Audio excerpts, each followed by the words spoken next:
Srdačno pozdravljam gledatelje Nove TV i ja ću vam predstaviti ukratko HRAST, Pokret za uspješnu Hrvatsku i našu listu kandidata za članove Europskog parlamenta. Ono što je specifično za našu listu su upravo članovi te liste koji su u svojem dosadašnjem obiteljskom, profesionalnom, ali i društvenom životu pokazali jasno, argumentirano, uspješno, vjerodostojno zastupanje vrijednosti, onih kršćanskih, opće ljudskih vrijednosti koje temeljno određuju naš narod. Ja sam nositelj liste, zovem se Ladislav Ilčić, predsjednik sam stranke HRAST, Pokret za uspješnu Hrvatsku. Teško mi je govoriti puno o sebi, reći ću samo da sam dugo godina bio predsjednik udruge Glas roditelja za djecu Grozd. Na drugom mjestu je gospodin Krešimir Miletić, dugo godina glasnogovornik udruge Vigilare, voditelj građanske inicijative Ja sam bio embri, poznat po svojim brojnim nastupima koji su se ticali obitelji, roditeljstva i drugih tema, drugih sličnih tema. Na trećem mjestu je sveučilišni profesor gospodin Ivan Poljaković iz Zadra koji je nedavno suspendiran sa svojeg mjesta sveučilišnog profesora upravo zato jer je raskrinkao rodnu ideologiju vrlo argumentirano. Na četvrtom mjestu je profesor Ivica Grković, profesor anatomije na Medicinskom fakultetu u Splitu, također pokrenuo jednu izjavu znanstvenika vezano za zdravstveni odgoj.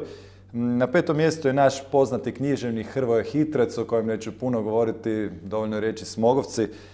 Na šestom mjestu je sveučilišna profesorica iz Osijeka Marcela Šperanda, koja osim što ima bogatu znanstvenu karijeru, ima i 7 djece, tako da znate da je i to moguće. Na 7. mjestu je gospodin Kuzma Kovačić, akademski kipar, autor Oltara domovine. Zatim je tu Pero Vučica, poznati košarkaš iz Splita, Karla Konta, jedna mlada djevojka iz Rijeke, Hrvoje Šlezak iz Čakovca, Jelena Čorić-Mudrovčić, vjeroučiteljica iz Zagreba i Đivo Brčić, ravnatelj glazbene škole iz Dubrovnika. Zašto glasati baš za HRAST? Mi smo svjesni pritisaka koji dolaze iz različitih europskih institucija. Pritisci se tiču, ne znam od kad smo trebali predati svoje generale zbog našeg ulaska u Europsku uniju. Zatim svjesni smo pritisaka da se recimo uvedu homoseksualni brakovi, eutanazija, dakle sve te stvari dolaze nekako iz tih europskih institucija. Svjesni smo i ovog zdravstvenog odgoja koji je također nametnut iz europskih institucija. Zatim recimo visokih kamata na kredite gdje se opet jedan bankarski lobi opet radi svoje pritiske na nas, na naše nacionalne interese. Tko se može boriti protiv tih interesa? Mogu se boriti samo oni ljudi koji su već dosad pokazali da su u tome uspješni, da znaju organizirati druge ljude i da su vjerodostojni. Znači da zaista u svojem obiteljskom i profesionalnom i društveno-političkom životu su se pokazali kao vjerodostojni promicatelji tih temeljnih vrijednosti, kršćanskih vrijednosti. One su danas zaista u Europskom parlamentu dosta ugrožene i ako želimo da netko autentično brani hrvatske interese u Europskom parlamentu, onda treba, znači, do sad je trebao pokazati već da je spreman i sposoban braniti te interese.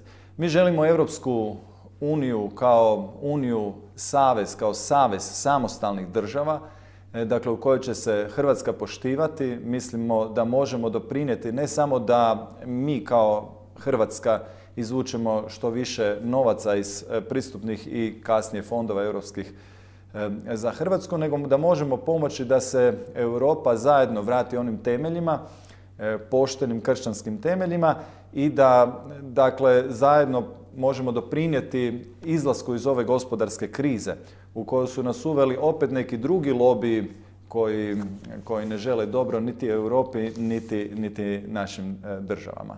Evo, iz svih ovih razloga pozivam sve ljude da izađu na ove europske izbore. U Europskom parlamentu se danas jako puno toga odlučuje, odlučivat će se još i više i izrazito je važno koji nas ljudi tamo predstavljaju. Dakle, svakako izađite na izbore, birajte ljude koji su pošteni, koji su sposobni i koji su u ovom civilnom sektoru iz kojeg mi dolazimo, dakle kroz različite udruge i svoje djelovanje već pokazali uspješno zastupanje hrvatskih nacionalnih interesa.